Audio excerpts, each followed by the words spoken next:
Michael Urie, a giant ray of sunshine, is here today. Hi, Michael Urie. How are you? I'm so good. It's great to see y'all. Hello. It's great to see you, too. Your hair's wet. Did you just get out of the shower? I did. I wanted to be clean for this because Thank you. Because I'm a clean little boy. Thank you. I went to the gym and then I went and showered, and so I'm clean as well. Okay, let me tell you what I did this morning. I took a shower before I went to the gym. I took a shower because I was like, fuck, I have a busy day. I'm like, when am I going to have time to shower? Usually I would take one after my workout, but I was like, well, fuck, I'm just going to take one before to, as a prophylactic, And then I go to my trainer's house and I go in his bathroom and I change, and my hair was like, damp and gross from sweating, but I had to put on a regular outfit. So I feel like a dirty little whore right now. I like when she stinks, so it's fine. Thank you, Catherine. It's a musk. It's a must. Hormones. It's a must. Stuff. But I've never really had BO, so at least that's what I like to tell people. So it's not really an issue. Why is Michael frozen on our end? I'm not sure. I just texted Brad. No. You're back again. You're back. You're back. Again. All I can see is you and corkboard, and I like this setup because there's no distractions. We can completely focus on you. Yeah. If you freeze again, we'll let you know. Close my other. Yeah. Maybe close everything else just to make sure. Close your OnlyFans and whatever else you're on. Close my OnlyFans. I'm on OnlyFans, and I know that you're on my account, so please close it. This is inappropriate. Michael, first of all, the most recent set of congratulations need to be conveyed to you on your most recent Emmy nomination for your role in Shrinking. Thank you. My most recent and only. It's all very new to me. This whole thing, this amazing world of Emmys is so new and exciting and crazy, and I still don't really believe it. I know, it's pretty exciting. How did you get the news? Were you waiting? Did you know that you knew you were in contention to get nominated from an Emmy? Yeah, I mean, I guess people were like, you should wake up, you should be paying attention, you should try to be up for it. We had a night shoot the night before. Actually, we were shooting Shrinking at the time, and we had a night shoot that went till 3-4 in the morning. So I was dead asleep and my phone started buzzing, but I was kind of aware because they were like, I was on a list or two, and people were definitely trying to, get me nominated. I know. It's always fascinating, the people who don't try to get nominated, but get nominated. I'm like, how much effort has to go into trying to get nominated? Exactly. So tell us about the text you got from Harrison Ford. Texted you, right? Oh my gosh. So, I texted him first, but he wrote back right away, and I just texted him, dude, and he wrote back the same thing, dude, and then he was like, yeah, and Big Head, because we call Jason Segel Big Head, or it's a part of the show, that he's called Big Head, but I love that Harrison kept that nickname. Yeah, it's just so cool that he got nominated. I got nominated, Jessica and Jason and the show and casting. Yeah. And sound like it just feels like the show spoke to people, and definitely it was a really nice.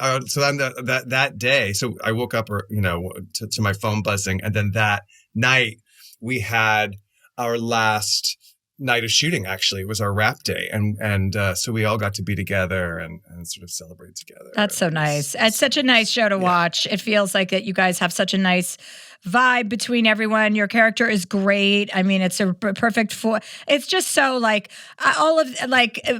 know Bill Lawrence does this with his shows. He makes them very inviting, these places, these kind of, it's always set in some backdrop that is very appealing that you want to keep coming back to.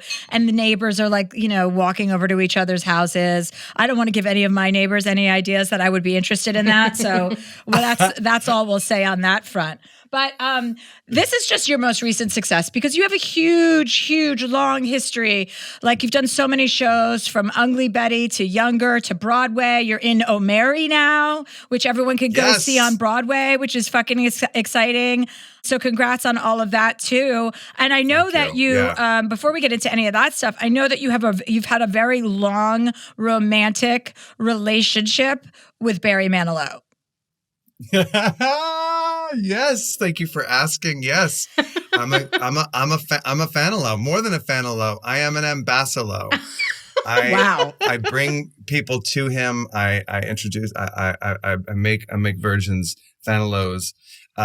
It was like I guess it was I went back home after my first year in New York, my first year drama school. And I'm from Texas, and I was back in Plano, Texas, driving around the suburbs. And I was very melancholy because I felt like I belonged in New York. As soon as I got to New York, I was like, this is where I belong.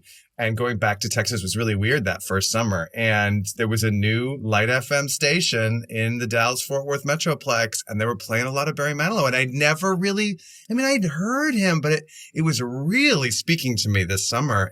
But was there any correlation between you coming out and then appreciating Barry Manilow, or were you already out? I was, ish at that time. I was like, I think those two dots are connected, though. I'm sure that's why he spoke to me. So I'm sure that I was like, even though he's singing about Mandy and Melissa and all these women, I'm sure that I was like, he means Michael. He's actually means Michael here. But I went into, I was so into him, and I went into, do you remember like used CD stores back in the late 90s? I went into a used CD store in the suburbs, and I was like, I don't think it's cool to like Barry Manilow. I'm going to be under the radar here, and I'm going to pretend like I'm shopping for my aunt or something. And so I went up to the counter, and I was like, hey, you guys don't have any like Barry Manilow CDs, do you? And the woman looked at me and said, every record store in the world has Barry Manilow. It's right over there. And I went and bought a greatest hits, and just like lived my life in the car, driving around, singing Barry Manilow. And then as soon as I got on TV, as soon as I was on Ugly Betty and I had even like the slightest bit of notoriety, I made it my mission to meet him and find him. Of course. And what else is fame for other than to meet your heroes? Like, Right. Right. That's exactly what I use it for too. Restaurants and heroes. And doctor appointments, let's be honest, okay? I want to skip the line, so. Yeah. Is that a thing? Yes. Every doctor, doctors want celebrity clients, so that works out nicely. I never even thought of that. I use ZocDoc like an idiot. When you go to a doctor like they won't leave you in the waiting room. They get you right away. You don't have to wait because they don't want you to have to, it's a nice perk that is probably underrated. But I see doctors all the time because I just want everything to be taken care of at all times. You know what I mean? Yeah. But anyway, I diverge. Back to Barry Manilow. I'm so sorry. Continue. I'll always get us back to Barry Manilow, I promise. He means so much to me. So I finally I met him. I went to see him in Vegas. So when and I got you to met hang him, out backstage. Did you or were you able to contain your excitement, or was it a bit of a hot mess?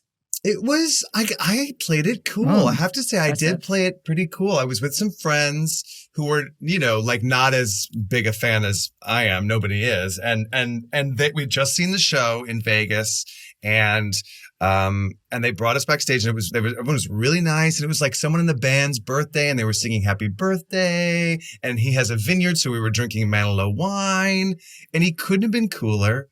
He was so chill and so nice. And he didn't really know who I was then, but I've been about, 20 times since then. So now he does. And now he's even come to see me in some shows, and we'll occasionally text. And he's very nice, a very cool man, and loves to perform. I think he's in some ways, I love his music, and I love and I love watching him perform, but I also am really inspired by him as a performer. He's 82, 83 now, and he's still doing 200 shows a year or something. It's so crazy with these guys that are 70, 75, 80, Bruce Springsteen, 75.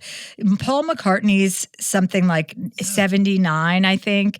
All of these guys. And I saw Paul McCartney at Glastonbury. He's fucking looks like he's in his late 60s.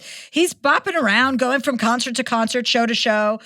Bruce Springsteen puts on a 3-hour show.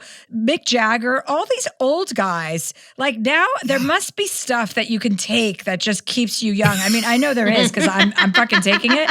But just in the nick of time to have this there's a whole group of older men who are just crushing it now. Sting still performs all the time, Harrison Ford, still an action star. Yeah, Harrison Ford, and Harrison Ford's body's still banging. He's running in movies. Oh, yeah. I know. No, wouldn't you? His knees are he doing takes great. his shirt off in one of the first seasons of Shrinking, and you're like, excuse me, who put that body back together? Because that's not natural. Who has? He's ripped. That's exciting. And he came to see you do a show, right, Barry Manilow? Barry came to see this show. Well, he came to see this show. The first time he came to see me to show, I was doing this play off Broadway that was about Barbra Streisand. And it was a really brilliant play, a one-man play. I didn't write it, but this guy, Jonathan Tollins, wrote it. Really brilliant play that imagined, you know that she has a basement mall at her house? Like she has a shopping mall in her basement. I didn't know that. Yes. Heard about this? A shopping mall. Yeah, because she can't like go to a normal mall because she's Barbra Streisand. So she has been in the basement. So what does she? There are shops there, retail shops. Yes. Yeah. Well, not like the Gap or Lane Bryant. No, not that. Lane Bryant. Forever 21. No, like it's like an antique store and a gift shoppy and Who's picking out the items to sell in the shop?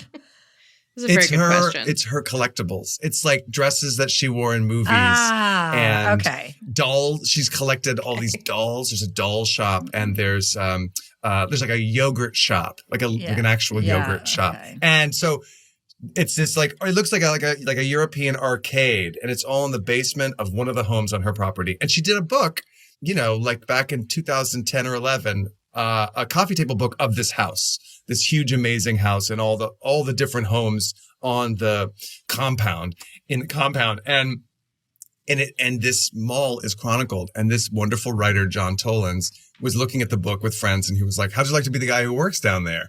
And everyone laughed, and it sparked this idea. So he wrote a whole play imagining that a guy gets hired to work there. And this play is called Buyer and Seller like a basement cellar.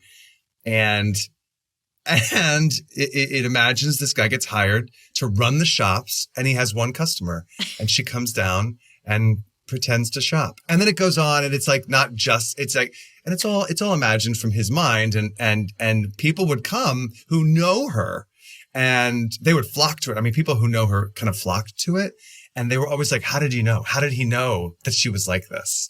Because he just had this incredible insight. So that's the first time Barry Manilow came to see me in a play about Barbra Streisand. It was a play about Barbra Streisand, and it was so funny because we had just started doing it. I didn't like it. It was a long monologue, like 100-minute monologue, and I was barely knew it. I was still so nervous. And one day I came in, and the house manager was like, "You'll never believe who bought tickets today." And I was like, "Who?" He was like, "I'll give you a hint. It's like the male Barbra Streisand." And I was like, "Are you fucking kidding me? Barry Manilow bought tickets to the show?" and I knew immediately who he meant. And I said, "You will not tell me when he's coming." And then I just pretended like he was there every night until he finally showed up. And I was so good imagining him in the audience. So now that's kind of a thing I do. I just sort of pretend like he's there every night. Okay. Well, first of all, I don't think Barry Manilow bought tickets. I think he called and said he wanted tickets. So that's the first inconsistency with your story. The second question, the second thing, because first of all, if he bought tickets, nobody would know about it unless he announced he was coming. Second of all, Michael, I wonder, do you think Barry was inspired by the show enough to build his own underground mall? Because that seems like something you would do only when things got completely out of control money-wise. When you have so much fucking money, you're like, I have a plane, I have 6 homes, I don't really know what else to do. I guess I don't want to go shopping again. But that usually just involves a person coming to your house and bringing you stuff. But I like it. She cloned her dogs too. Barbra Streisand also I don't know cloned. about that. I don't know how I feel about that. She has 3 or 4 of the same dog. I mean, I would like to clone people before I would like to clone dogs because each dog brings something different to the table. But some people who are A+, I really just want to see them over and over again reappear in different lifetimes.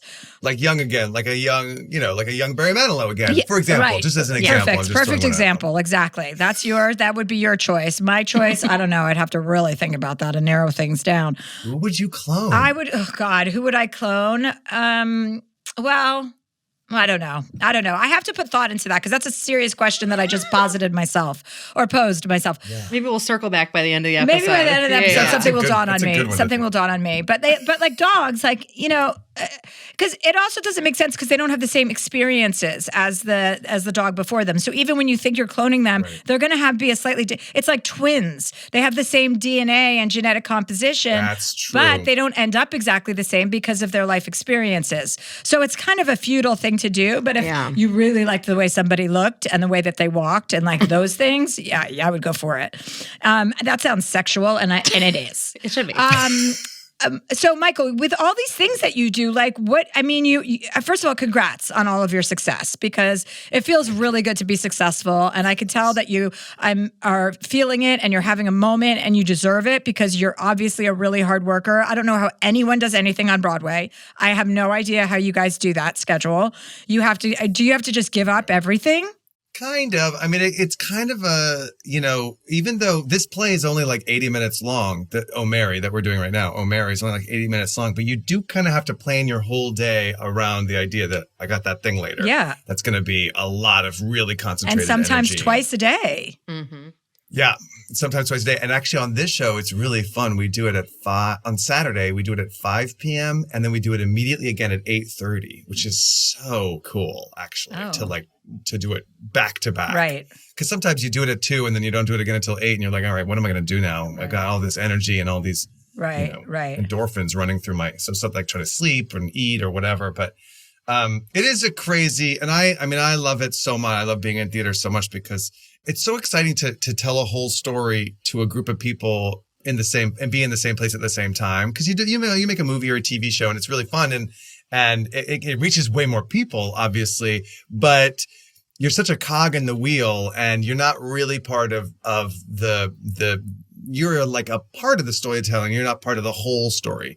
And when you start a play at 7:30 at night for this group of 900 people and you finish it together, it's so special and you share something with them. And it's really thrilling because I always get kind of emotional about it when I'm rehearsing a play and then there comes the point where you think, okay, we've been doing this in this room for each other, for the creative team over and over again. Maybe the designers come in, maybe we do it, but then at some point, new people are going to come in and then it's just going to be new people every night, every time. And they're going to have no idea what we're going to do for them. And even if they know the story or they know the play, it's still new. It's a new version. And it's really thrilling to imagine, oh my gosh, these people have no idea what we've been in a room incubating for 3-4 weeks. They have no idea what's coming. And this play, especially because it's Oh Mary, it's about Mary Todd Lincoln.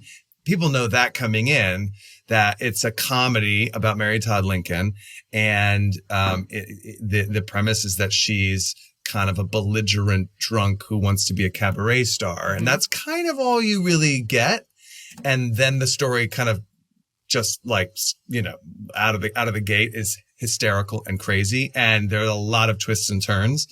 And my character, especially Mary's teacher, like nobody really knows what I'm coming in with. And it's very cool. It's a very thrilling thing to do every night. Oh, it's nice. I can see how much you enjoy your work. And I respect that a lot, because in order to really be successful in this business, you have to be doing it for the actual enjoyment of the act of doing it. I remember in my early career, I loved doing my shows, but I would burn out so much that when I would be on stage doing stand-up, I liked getting off stage more than I liked being on stage. I liked the idea of completion rather than the act of. And that's when I feel like I lost my, then I had to recalibrate and come back and actually be so present and really have something to say and enjoy my time on stage, not going, when is this going to be over? Obviously, because that's like working at a desk job. You know what I mean? If you're going to be in this business and you're a performer, one of the things you have to do is love to perform.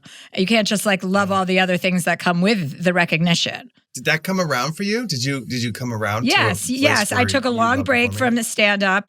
I took 6 years off of stand-up after I quit Chelsea Lately. I didn't do stand-up for 6 years, and that was a long break, probably too long. But when I did come back, it took a lot of nerve and a lot of courage because I hadn't used that muscle in so long, but I had recalibrated in such a profound way. I'd gone to therapy. I did all this work on myself. I had stuff to deal with. And so when I came back now, it's I'm so solid when I go out there. I'm so present when I go out there. I'm never even looking at the time. You know what I mean? I'm never now I go over 20 minutes and I'm like, oh shit, I got to wrap it up, So it's just a much, much healthier way for me as a performer. But that was also burnout. When you do too many things at once, it's hard. And when you get successful, you want to do all of the things that are coming your way. It's hard to say no to anything, right? totally. Like, yeah. Can I ask you? I know you're interviewing me, but No, this is actually 'Cause an you interview. hosted- This is actually my interview. You're interviewing me, so go ahead. Well, because you hosted the Critics' Choice Awards this year. Well, I know you do it every year, but this year I was there and lucky enough to receive one. And it was right after Trump was reinaugurated. Yes. And you went there with some stuff. And it was like, it was such a dicey time. You know, like everyone was afraid. Yes. And everyone was like, what's she going to say? Right. And you killed. Oh, thank you. I thought you killed. Thank you. And like right out of the gate made like great, like topical. But so my question, because I've hosted some stuff too. And I really like to host. And I always think it's not at all like, to me, I mean, I've never done stand up, but I feel like you have like parameters and you have a script and writers probably, or I've always had writers that I've worked with. But how do you approach it differently than stand up when you're hosting something, especially when like there's such a when the news cycle is so crazy and you want to be topical on something like, you know, live television? Because I think it's like literally taking the air out of, you know what I mean? Like you have to take the air out of the balloon. Like there's so much tension. It's the same way I approach stand-up, quite frankly, even though it's a totally different room and a totally different set of like, you know, it's a totally different context because you're dealing with actors and actresses and the people are there to win awards. So they're nervous and they're competing with each other. There's all of those elements, you know what I mean? So you just kind of want to be the person that sets the tone of the night. That's how I always think of it. Like I'm going to go out there and make them understand that this is going to be fun. This isn't going to be too serious. And I'm going to say the things so that nobody else has to like, you know, I'll get it right out there. Like it was right off the back of Blake Lively and Ryan Reynolds thing. So like I could not wait to say that line because it was at the height.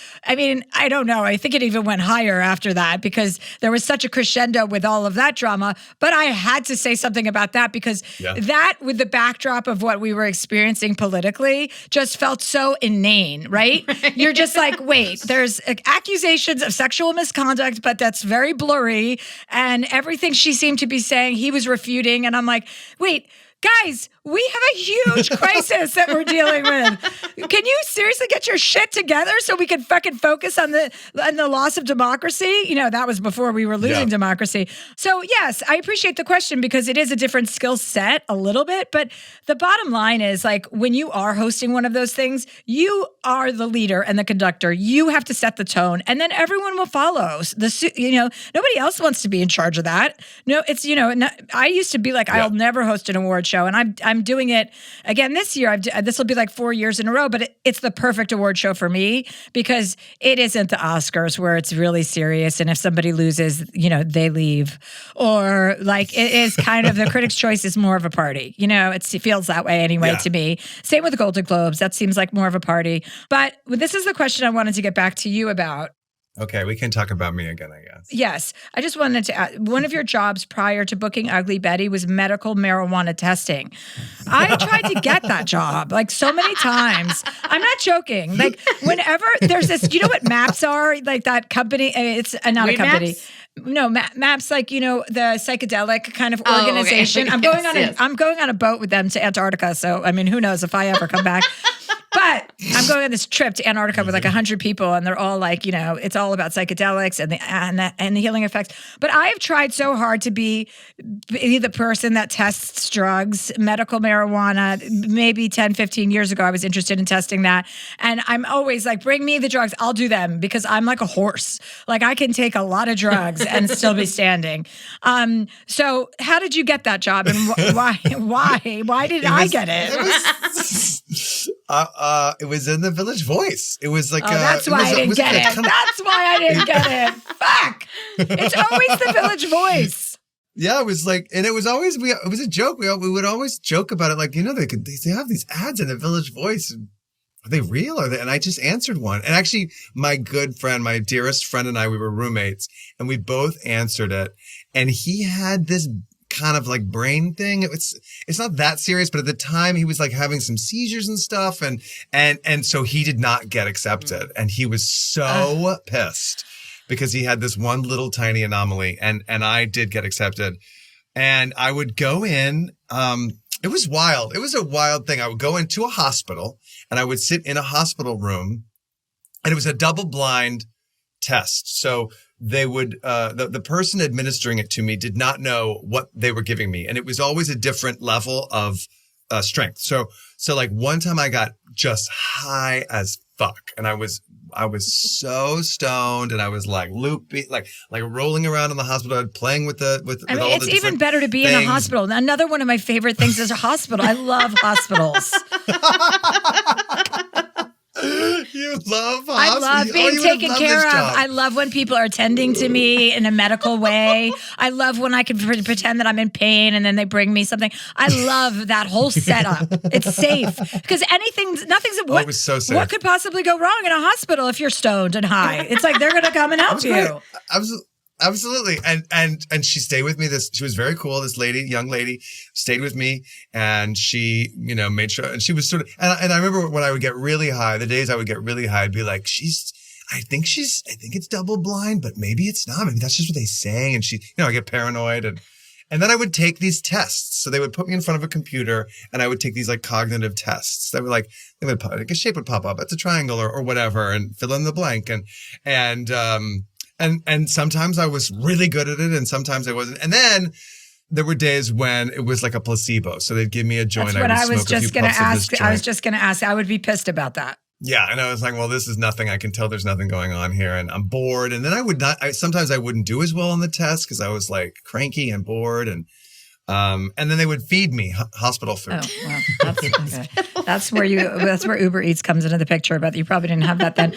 So no, this was so long ago. Did they give you 20 years when ago, when you say they give you cognitive tests? Did they give you comprehension? Like, did they ask you like to read something and then regurgitate it, or like give a synopsis? No, it wasn't like that. It was all on the computer. It was. I think there might have been like some word. There was definitely memory stuff, like, but it was simple games. It was never like read an essay and tell us what it was about. It was never like that, and it was all on the computer. So there was no.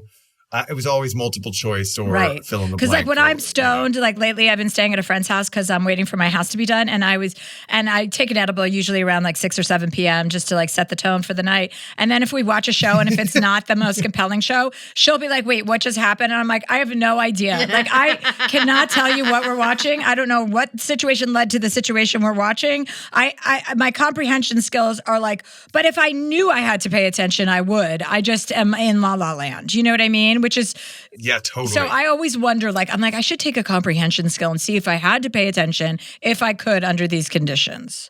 It is true that it's true when you're stoned that like you don't remember things. But I have started. I've been doing it for a while now. But when I have to learn lines, like a big chunk of text or something or a scene, I will do it high. Mm-hmm. I will learn it high, and then like immediately when I'm high and I try to like, if I say, will you run this with me? I won't be able to do it. But then like when I go back to it later, sober, it's there. So you think learning it while you're stoned helps cement the memorization? I think so. Oh, this is a great ad for marijuana. This podcast is sponsored by THC. Indica and sativa. I hate when people ask, is it indica or sativa? I'm like, it's whatever the fuck you want it to be. Mind over matter. It doesn't matter what you take. You can make it whatever you want. If you want to stay up, stay up. But people are weak. You know what I mean, Michael? People are very weak. You're right. You're right, Chelsea. Okay, we're going to take a break and we're going to be right back with Michael Urie. We're back with Michael Urie. He's basking in the glory of his Emmy nomination for Shrinking. And we take callers on this show, so we're going to give some advice out to people who are calling in. Great. Okay, are you ready for that action? Yes. I believe you are. I believe you and your cork board or whatever I'm looking at, polished cement, are ready. All right, well, our first question comes from Mandy. And Mandy. This is a Barry Manilow. Mandy, oh my God. She came in, she gave without taking. And I sent her away. I planned that. No, I didn't actually. So Mandy says, my sister is getting married in September. She lives in Detroit and I live in the UK. About a year ago, I completely stopped talking to my parents. My dad was an alcoholic and my mom enabled him. When I brought this up to my mom recently, she acted completely shocked, like she had no clue my dad ever treated us poorly. I already was keeping a distance from my parents, but that moment of pure gaslighting made me decide to cut off contact completely. I've thought long and hard about whether to go to my sister's wedding, and I truly think it's best for my mental health to not get involved in that family situation. My sister and I talk regularly, but I haven't been back to the U.S. to visit family in almost a decade, nor has my sister come to visit me. And I've never met this fiancé, even on video chat.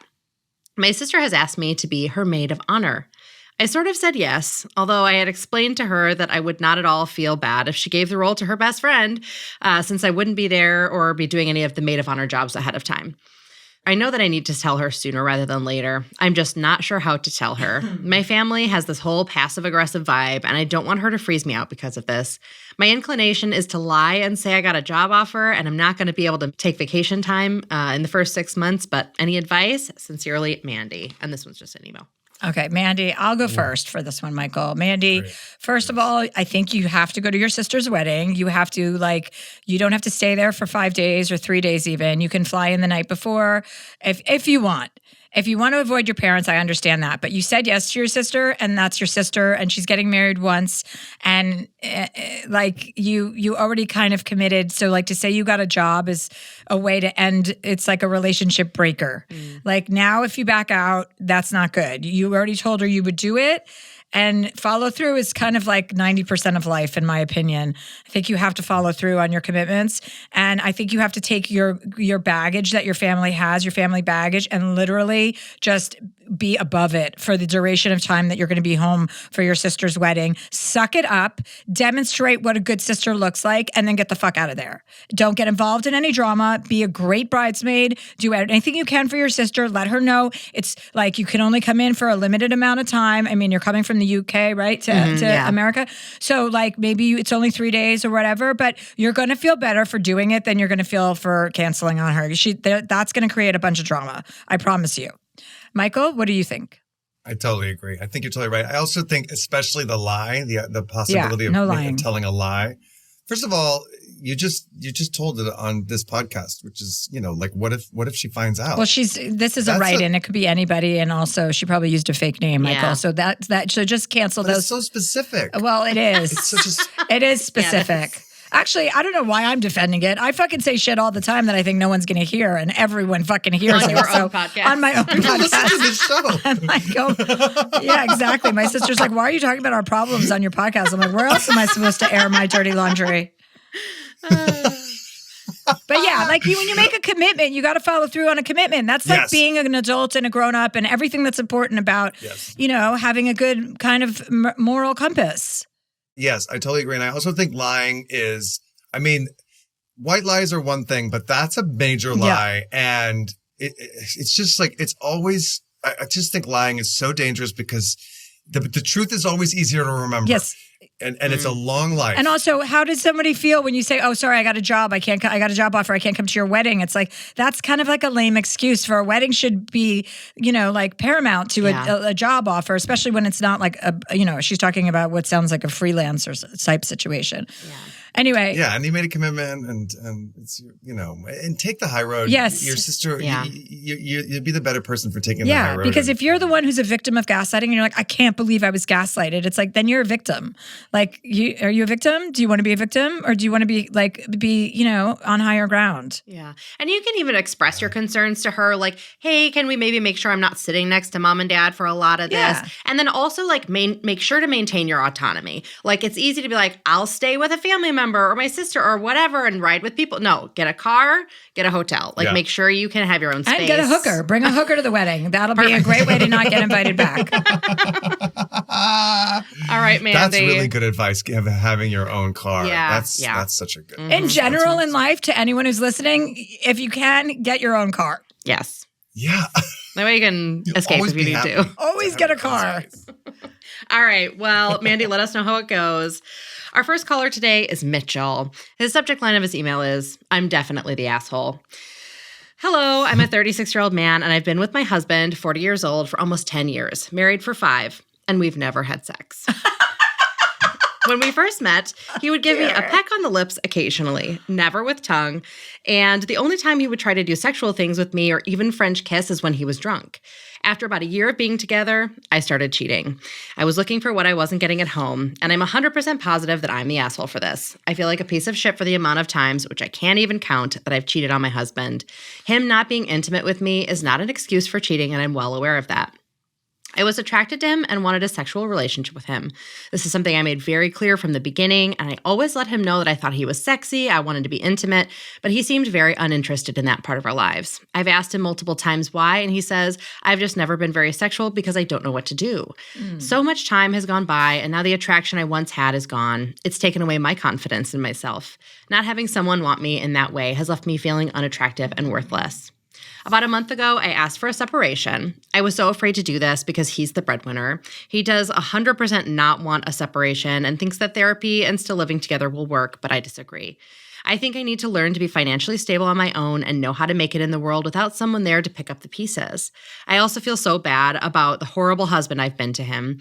I feel like he definitely deserves better than me. At this point, he's my best friend and a roommate that I share a bed with and an occasional peck on the lips. To complicate things, we share custody of my sister's kids. I moved out of our house last week with my 15-year-old niece, and the boys stayed with him. So the question, am I the asshole for wanting out of this marriage, for wanting better for myself from a partner, and wanting to give my best self to a partner in return? Am I the most selfish person ever? I know that I'm not the victim in this situation and that I am the villain. This is definitely not the person I ever saw myself becoming. I was always the one getting cheated on, and now I'm the one who's cheated. I love your podcast and enjoy the advice you have to offer others, so I hope you have some for me, Mitchell. Hi, Mitchell. This is our special guest, Michael Urie. It's nice to meet you. Nice. You too. You're not a bad person. No, you're not a bad Thank person. you. Stop self-immolating like that. You're not a bad person. That your actions are circumstantial. So first of all, stop that. You have to flip the script on that. You were in a situation that was untenable. And the reason, and it's very crazy to even hear, and I'm sure it's not as uncommon as I'm acting it is, that you were in a non-sexual marriage for as many years as you were. That's not fun for you. And I'm sure it's not fun for your partner because he sounds like, I have a friend who's gay who doesn't like to have sex either. And I don't understand that because the human touch, even sexually, people need that. It's scientific. And I can understand that you're a man, you have needs, and you went out and met your needs because they weren't being met at home. So I don't think you're a terrible person at all. Michael, do you want to talk a little bit first? From gay man to gay man, since I'm a woman, I'm going to come in later, but Yeah, I also know that that's a thing that that there are people who are not very sexual. It sounds like your husband maybe feels like he has never tried it, had it, been open to it. And that could be out of disinterest or it could be out of fear. But I think, you can have a relationship with him that is non-sexual, but that doesn't mean that you can't have a sexual relationship with other people us gays, things are pretty fluid often. There's a lot of open relationships in the gay community, and there's a lot of we don't have to subscribe to heteronormative ways of monogamy. So I feel like there are probably some boundaries you can set with each other. I do think, I was saying this on the last person, I do think lying is bad because it's always easier to remember the truth. And it's just that'll just haunt you. But I feel like honest, frank conversations are possible. You're down the road. You've been doing this for so long now. So I get it that it's complicated. Now you have kids and you moved out, so many right? You moved out. And you've moved out. Yes, moved out about a week and a half ago. So you've basically done all of the things that I would tell you that you should do already. You've kind of taken control of the situation. So what's the temperature now between you and your husband or ex-husband or however you want to frame it? Yeah. Still married. But yeah, I think the situation's more it's easy. I would dare say it's the best fucking divorce ever if it's going to happen like that, because it's so easy. And He obviously, like I said, he doesn't want to be separated or to get divorced. This is not the road he wants to go down. But I just, at this point, I feel like it's the right thing to do. And that's why I moved out, because I feel like I keep choosing his happiness over mine, which is that he wants to be with me. And I've said continuously throughout our relationship that if we don't make it, or if something ever happened between us, he would never want to be with anyone else. It would just be me, and I'm the only one he wants. And all these sweet things, but I also feel like that's made me stay longer because I'm so afraid of hurting him, and because he is a good guy, but I'm just not happy Yeah. and haven't been for so long. And I just feel like it's time to choose myself. But even though, so with that, I was like, well, I kind of still feel like the asshole for like cheating all these times that I have. And I should have chosen myself then, and maybe not done that, so I didn't have to worry about the hurt feelings that I would have for having done that to someone. Does he know about your infidelities? He does not. I do think that he suspects, but I think he just doesn't want to. He's that desperately not wanting to lose me that he would never say anything if he did know. And did you ever broach the idea of doing an open relationship? No, because as crazy as this sounds, I didn't want that. But that's not what I want. I would love to be with someone who just wants to be with me and be in a relationship with just me. That's what I want from a relationship, which is why it's so crazy that I've done what I've done in our relationship. And does he understand that the relationship is over now? Is he okay? Like, is he in any sort of acceptance mode about that? Not at all. No. He thinks that we're going to be separated, that we'll work things out, we'll get therapy, and it's all going to work out for the best. And I just don't see that happening. Okay. Well, I think, first of all, congratulations. You did a great job by moving things along in the right direction. You're not still living there. You've made big moves, and that takes a lot of courage. So Thank you. You're on the right track. Stop talking to yourself like you're a bad person. You're not a bad person. You have needs, and they were being met, so you went elsewhere, okay? So that's okay. I think that it would be worth going to a couples counselor, therapist with him for a few sessions to rip the Band-Aid off slowly and explain to him, because eventually he's going to understand that he's going to be happier too. You know what I mean? Like, he's going to understand. The issue with your sister's kids, you guys you're basically best friends already. That's what you are, is best friends. Yeah. And you can continue that relationship once you've made a few things clear to him. And that this isn't enough for you sexually. And it might be helpful, based on what a therapist advises you, to be a little bit honest about your kind of, extracurricular activities, to let him know how serious it is. Like, I don't want to be like that. I want to be in a loving, committed, monogamous relationship, but I'm not getting what I need from you. So this is not workable for me. And it's been so many years, I no longer even have these feelings towards you. And as difficult as all of these things are to say, I want us to be friends and raise these kids together and continue on the relationship that I think we've already built for the however many years we've been together. That's what you have. Now you're going to be living separately, which isn't going to be that big of a difference. You're not going to be a couple anymore.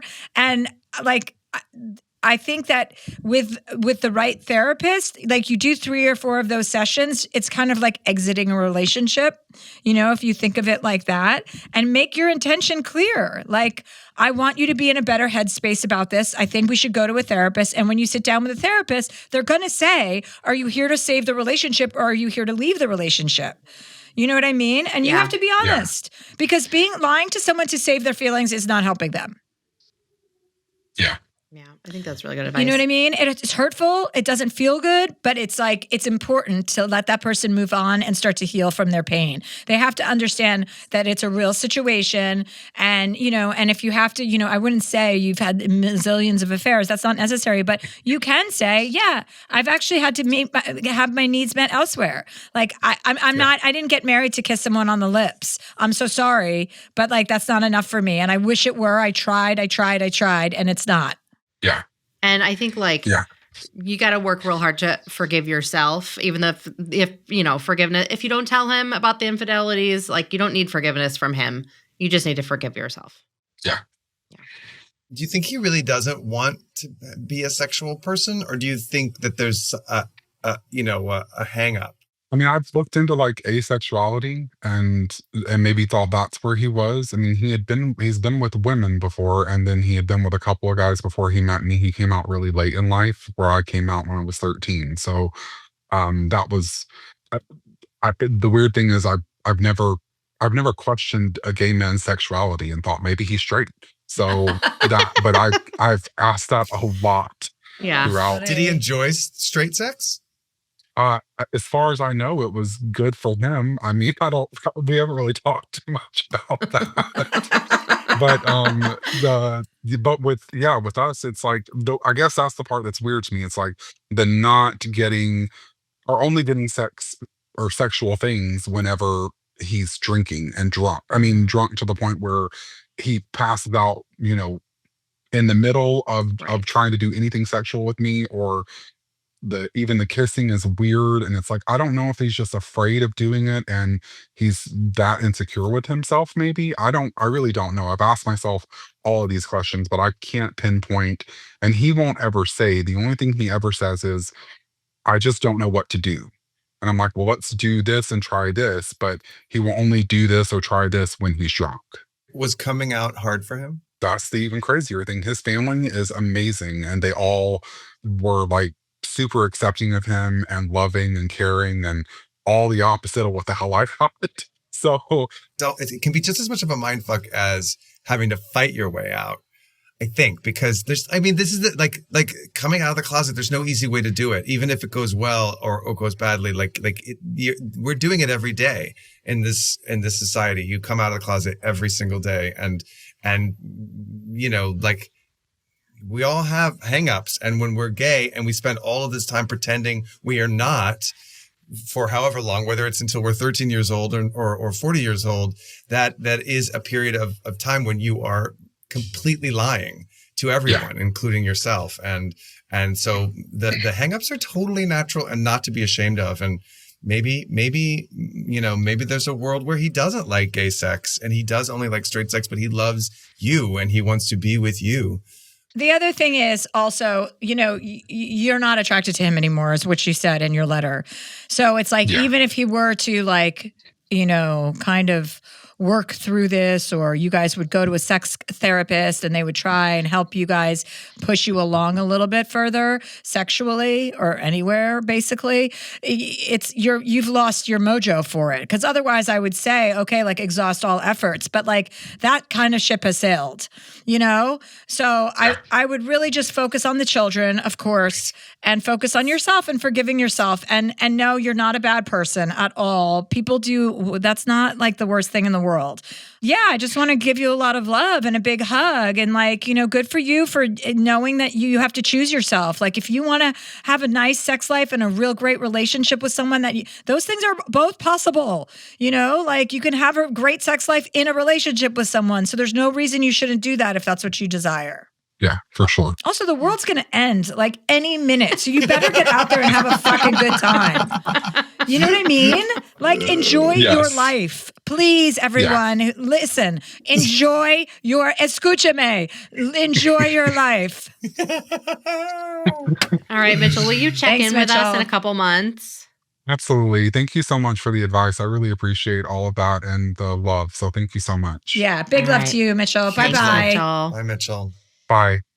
Oh, that was he's a so sweetheart. I mean, And but also it was so nice that he had taken all these steps, and then usually, Michael, when people call in, it's like, I'm in this situation, what do I do? And they haven't taken the steps. And I'm like, well, first you need to get the fuck out of the house. Yeah. Well, and part of that was actually an update because I'd emailed him and it was that first part and he was like, and now I've moved out. So that part was actually an update. Catherine goes camping with all of our callers first as a preliminary. As a preliminary. Exactly. Well, our next caller today is Emily. The subject line of her email is lying about having cancer. Dear Chelsea, my husband's best friend has been dating this girl, and I really do not like her. I have my reasons. For starters, she has lied for years about having various health issues. She claimed to have cancer, but then last year admitted she was quote-unquote misdiagnosed. Although she only told that to one person and nobody else, but the secret is out because of how much she lies and how much the record needs to be straight about her. The craziest part is her boyfriend, a dear friend to my husband and me as well, was recently diagnosed with leukemia. And the irony is chilling. She continuously sends Snapchats or group chat messages about her health issues while neglecting the fact that she's a liar and also minimizing her boyfriend's issues. In fact, she goes as far as complaining about him needing so much from her and how he, quote, better propose after all she has done for him. It's really hard to type out all the reasons she is a terrible person, but I'm hoping I'm giving the gist. She is constantly looking for attention and pity, but quite frankly, I have none to give. I've never liked her for many reasons, and nothing can change that. I'm at a point where I wish I could say something to her about how I simply do not consider her to be a friend in any way, but it's tough given that her boyfriend is our dear friend.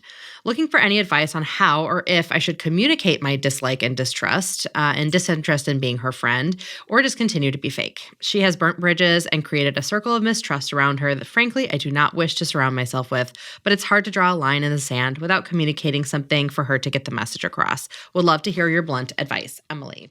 Hi, Emily. How are you? Hello. I'm good. How are you? Hi, good. This is our guest, Michael Urie. He's here today.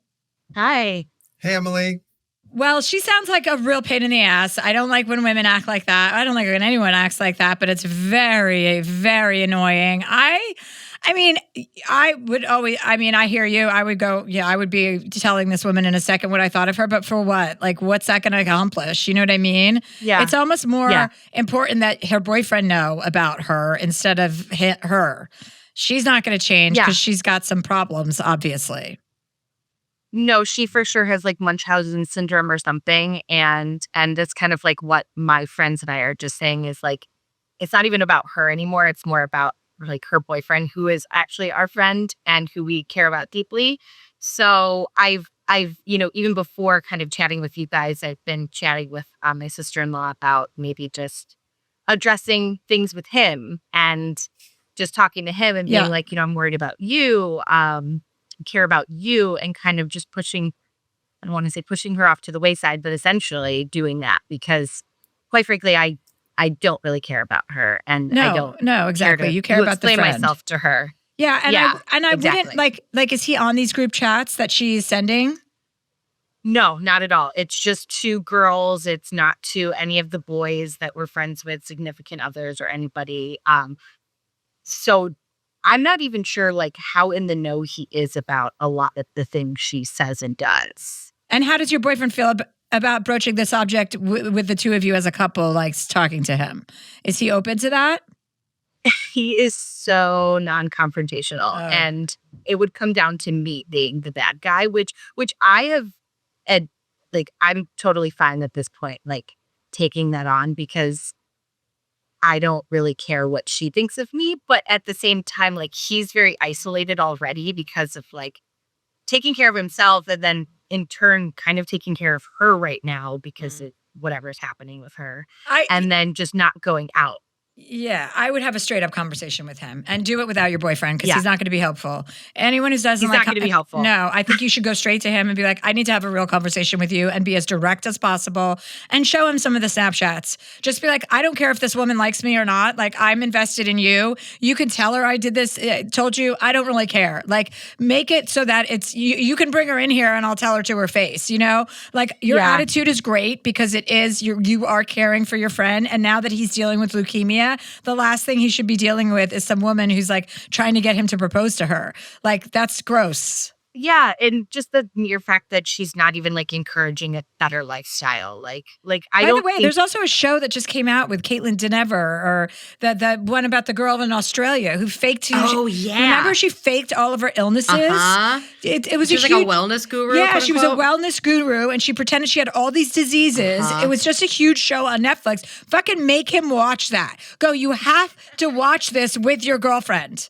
Make him watch that show. It's really good, and it's based on a true story. There was a real woman in Australia who did this, and she faked all these diseases, and then she got found out. And yeah, that should be the first thing that you. The woman's name is Belle Gibson, and the show is Apple Cider Vinegar. Apple Cider Vinegar. Oh, yes. Funny enough, one of my best friends watched it, and we made the comparison of the situation. Yes. Yeah. So maybe tell them that they have to watch that. Go, oh my God, you guys, we just saw the best show. Have them watch that and then go in for your conversation. No, I mean, I think that's a good starting point for sure.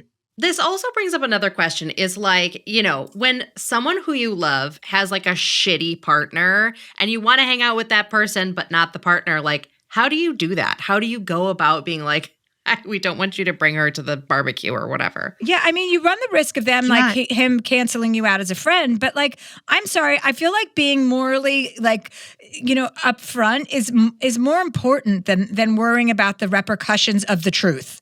You know what I mean? Like, I agree. And I think you do too. And so, like, I like that you have this attitude that that you want to say something. I think you should say something. It's so much easier to sit back and do nothing and watch your friend just deal with this woman. That's the easier way to do it and to talk behind their backs. A real friend goes and tells her friend, like, listen, this is what's happening. This is what we all think. It's gross. I hate seeing you treated like this.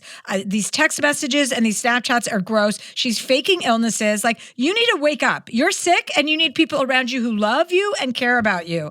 And, what else are you doing it for? You already have a husband. It's not like you're hitting on him. Well, yeah, I'm 34 years old. I don't need more friends. If I lose one, I'm doing it out of the goodness of my heart to just kind of wake them up, give them a little shake. Yeah. And I'm at the point, like, I don't care.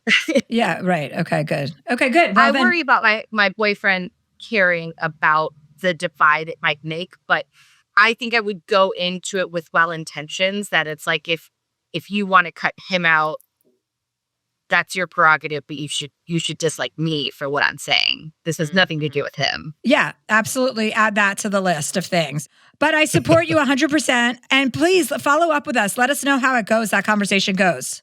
Yes, I absolutely will. Thank you so much. Good luck. Okay, That's great. wonderful. Thanks, Emily. Big stamp of approval, Emily. Thanks. Okay, bye. Bye. Okay, we're going to be right back, and we're going to wrap up with Michael Urie. And we're back to wrap up with Michael Urie. Michael, how did you enjoy those your therapy sessions? It was good. You give really good advice. Thank you. And it's so fast. How do you come up with that so quickly? I'm very impressed. And she doesn't look at these beforehand. Like, this is all off the cuff. It's really good. You've really figured out how to like zero in on the problem and you're brave. I'm not confrontational and I'm afraid of lying, and so I'm a little bit of a noodle like that, but. Honesty doesn't have to be a confrontation.